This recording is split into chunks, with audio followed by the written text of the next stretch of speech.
La vie d'un jeune sportif de haut niveau n'est pas des plus faciles, surtout quand il faut allier sport et études. Le taekwondoïste Livston Célin peut en témoigner. En terminale bac pro gestion et administration, il s'apprête d'ailleurs à passer son baccalauréat cette année. À partir du moment où on fait un sport qui n'est pas comme le football ou le basket, où on peut en vivre, il faut toujours une sortie de secours. Et à part le taekwondo, il y a l'école. Et pour ça, il faut commencer par avoir le bac. En plus, moi, je veux continuer dans l'immobilier. Et du coup, ça demande beaucoup d'efforts. Arrivé à l'âge de 11 ans à Toulouse, puis à Nogent-le-Rotrou, Livston a dû s'adapter à sa nouvelle vie.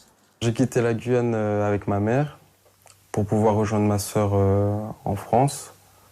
Et arrivé en France, c'était un gros sacrifice pour ma mère de tout quitter. C'était pas évident pour moi.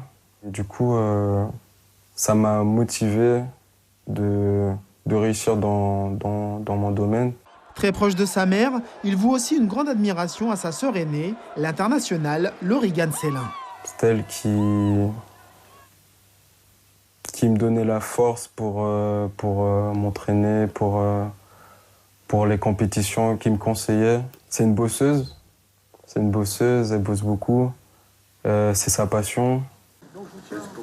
Talentueux, le jeune Guyanais, 3 fois consécutif champion de France espoir en moins de 68 kilos, possède un taekwondo très spectaculaire,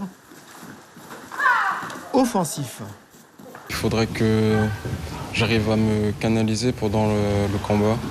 J'ai tendance à trop chercher à marquer et à ne pas assez protéger. Le chemin est encore long pour Livston, qui, comme de nombreux athlètes tricolores de sa génération, rêve des JO 2024 à Paris.